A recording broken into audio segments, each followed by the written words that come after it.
Chiefs Kingdom has started its own history class. This is a legendary run by a legendary team. You got to enjoy every minute of it. Let's find a way to Tagovailoa's in trouble. Sack. Rashee Rice, one of the biggest plays this season. Stone Cold gets the big sack.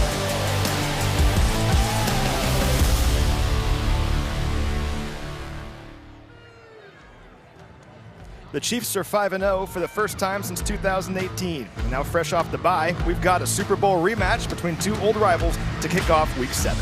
We are 2 hours from kickoff. You've waited all week for this very moment. It's finally here. It is time for football in Chiefs Kingdom. Let's do this. My name is Matt McMullen, joined by voice of the Chiefs, Mitch Holthus. This is Field Pass presented by StorageMart. Mitch, feels like we haven't played a game in forever, but facing a familiar opponent here on the other side here today as we're back. When does an NFC team feel like a division opponent?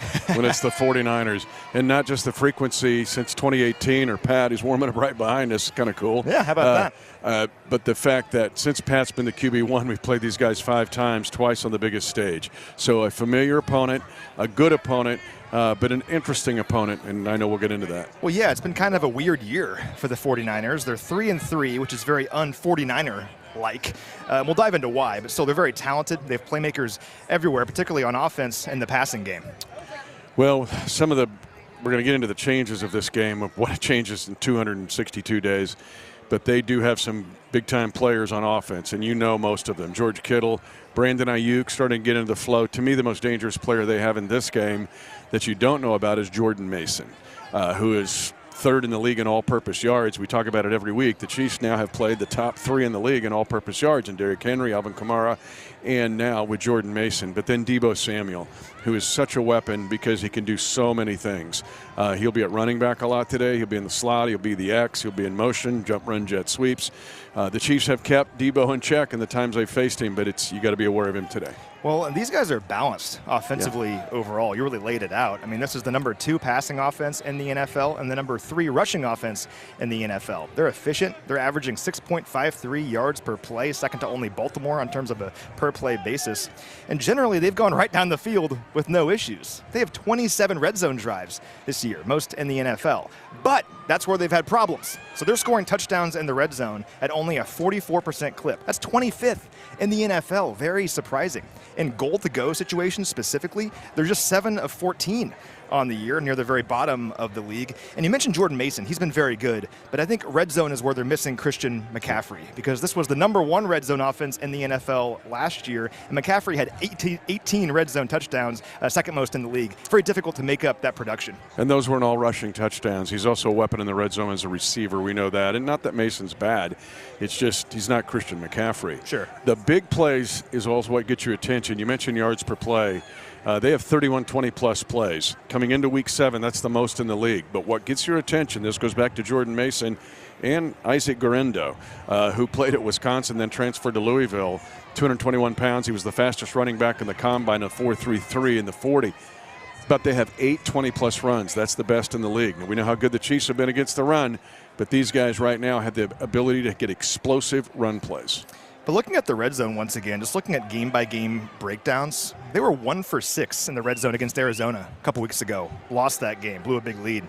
They were 2 for 5 in the red zone against the Jets in Week 1. A little bit better last week against Seattle. They were 3 of 5, but still, it's been a problem. How about Brock Purdy, though? He's having a great year, second in the NFL in passing yards. I'm sure he's proud of his alma mater being 7-0 for the first time since 1938. Yeah, you can just see how the more he grows every year. Now, this is a very systems offense. I've given the analogy all week long of a snare drummer with just one drumstick beating the beat, like a 4/4 time. And that's what Brock is at his best. You've got to throw him off, which the Chiefs did in Super Bowl 58 with some timely blitzes.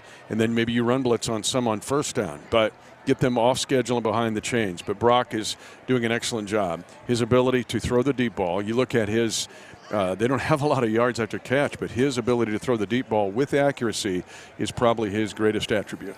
And he wants to live in that intermediate range of the field, right? So like 10 to 19 yards from the line of scrimmage. He leads the NFL in attempts, completions, and passing yards in that area. And really the vast majority of that has been in the middle, so like between the numbers. So got to protect the middle of the field here today. I also think there's an opportunity for the pass rush here, though, against Purdy. So he's only been sacked 12 times on the season. They're the very bottom of the league, but he's been pressured the third most times of any quarterback, and that's because he holds on to the ball longer than anybody else at an average of 3.35 seconds. Now, he's been very good about making sure those pressures don't turn into sacks, but still, hopefully Chris Jones can change that here today. And Chris Jones' buddies. When you look at what Turk Wharton has been able to do, it's a big day for Felix Anudike-Uzomah with Mike Dana out. But part of this Chiefs defense and part of why they're so good has been their defensive front rotation.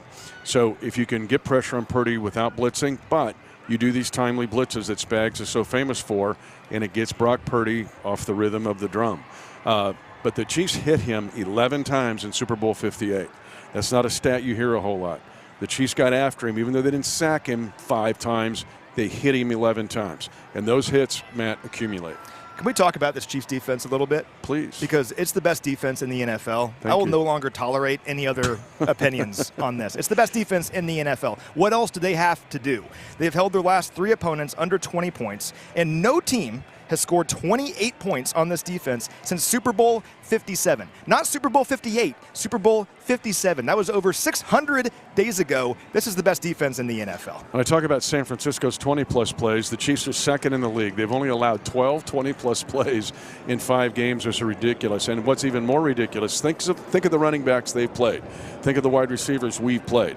No running back has rushed for over 50 yards, and no wide receiver has had over 90 yards. That's ridiculous. The tight ends have had some big games, but not a running back or a wide receiver, and that just is a great testimony to Spags' defense, and that all 3 levels. There's depth, there's rotation, and there's talent. You don't fall off when you rest a player at all 3 levels on this team. You and I just have the same brain, because I wrote down the same 2 reasons for why this defense has been so good. It's the run defense and preventing big plays. Yeah, every player not named Lamar Jackson has combined to average just 3.14 yards per carry against this defense. And that includes guys like Derrick Henry, Bijan Robinson, J.K. Dobbins, and Alvin Kamara. They've been amazing. And yeah, looking at the big plays allowed, the Chiefs have allowed the second fewest plays of 10 or more yards and 20 or more yards in the NFL, like you said. And creates 2 matchups to watch here today, as you've laid out, because the 49ers are number 3 in the NFL in rushing right now, and they have the most plays of 20 or more yards in the NFL. Something has to give.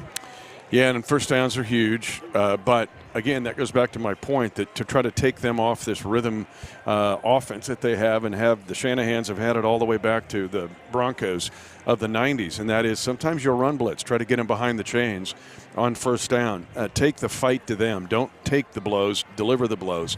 And some teams you think, well, that's the way it is with every team. Not necessarily, but especially for the 49ers. Let's talk about this 49er defense a little bit. And they have some playmakers that we all know about, notably Nick Bosa. He has 35 pressures on the season, second most in the NFL. And as a team, they have 11 takeaways. That's 5th most in the league. They have struggled, though, in a couple of key areas, notably third down and in the red zone. Okay, so I always scoop my radio open. Yep, I love it. And if you saw my post on Twitter this morning, it's like Jean-Baptiste Shabada. But he said the more things change, the more things that stay the same. Yeah. In the NFL, it's just the converse, and that's the thesis of this game. The more they seem the same, the more they change. San Francisco's defense lost 8 guys in free agency. They fired Steve Wilkes, their defensive coordinator, just hours after Super Bowl 58. Found it odd. They were 3rd in the NFL in defense and fired their DC. Yeah. Then they lose all these dudes in free agency. They have 4 main guys on injured reserve. And you look at Javon Kirkland's on that group, or Javon Hargrave, I should say. And then Hufanga, the safety, is the biggest one in my opinion. But you look at some other stats with these guys, and they've blown leads. In the red zone, they're tied for 18th. They're 22nd on third down. They're 26th in the league in offensive points allowed.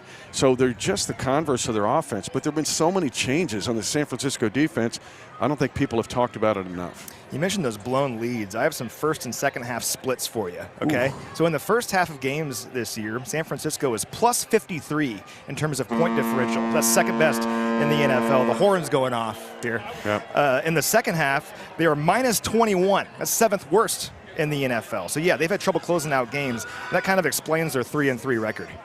Well, and you look at who they lost to and how they lost to them. It's not just blown leads, let's say, against the Chiefs. Like they blew 2 10-point leads in the Super Bowls and blew a 10-point lead here in that 44-22 game in 2022. Yeah. They lost a 14-point lead to the Rams and lost a division game. In fact, Brock Purdy had not lost a division game that he had started until that game. And then they lose another one on this field. They lose to the Cardinals. They led by 13 points. So that's 2 division losses, double-digit leads, 14 and 13 points that they lost. And it was a little bit similar, if you study those 2 games, of what happened to them against us in Super Bowls 54 and 58.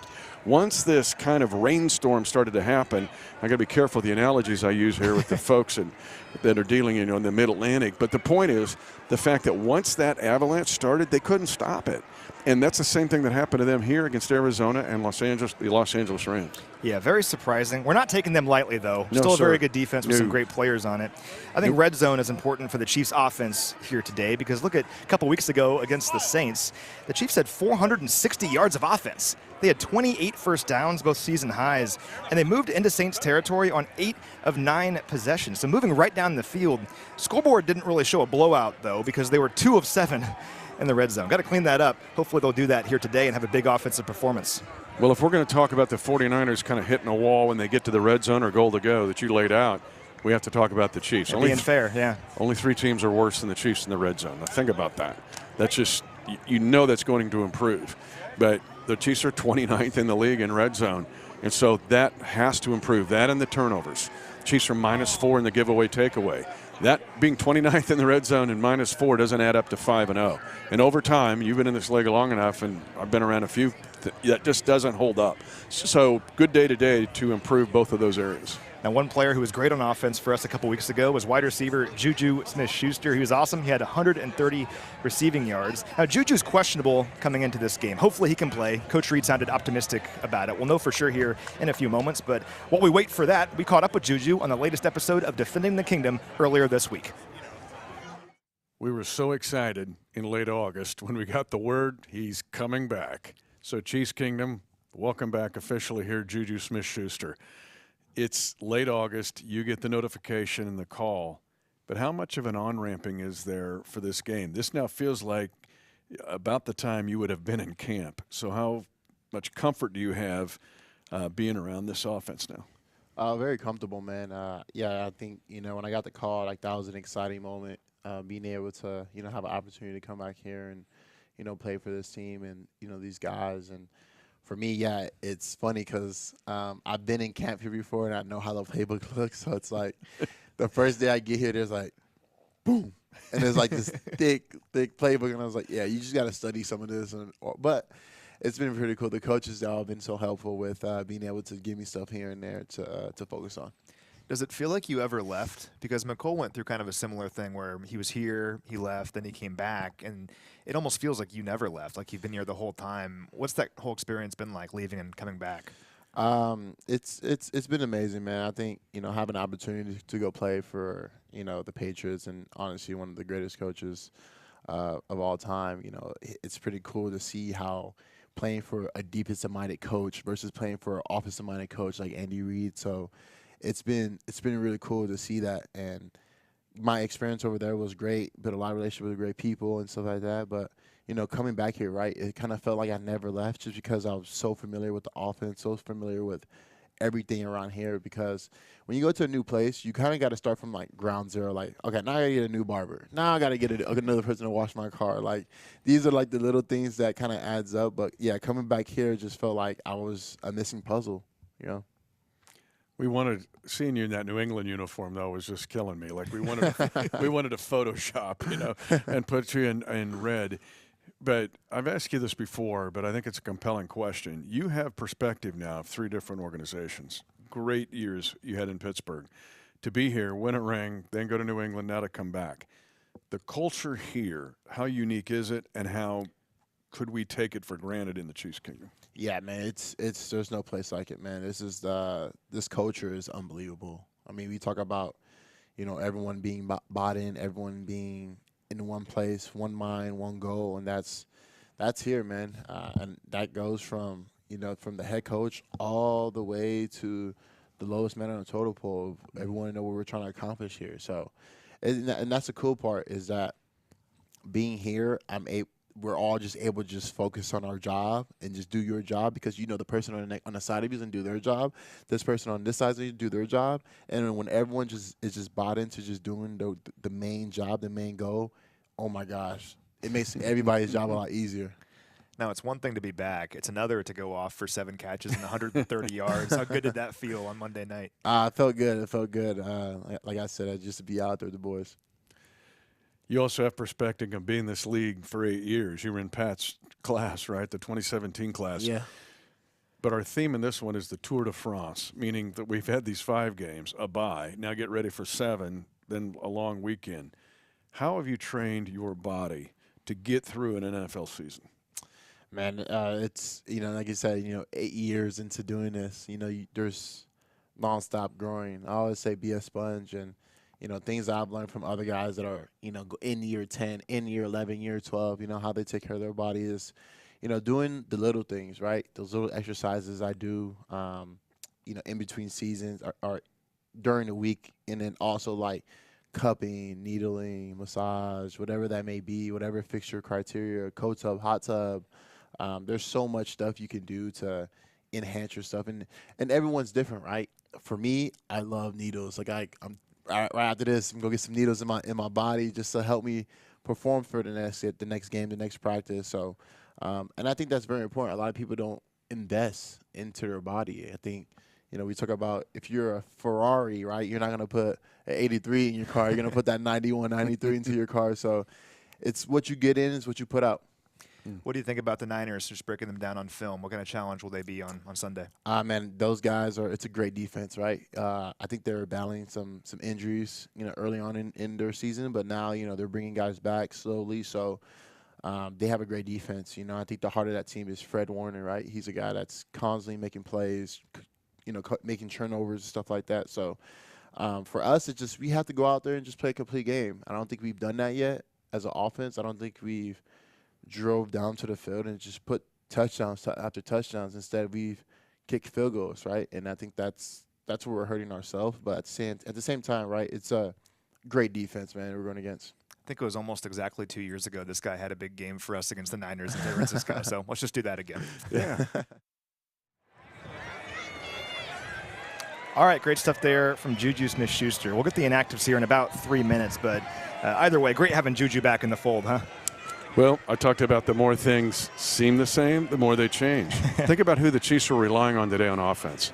Juju Smith-Schuster, Kareem Hunt, Samaje Perine, Xavier Worthy, and throw in Carson Steele.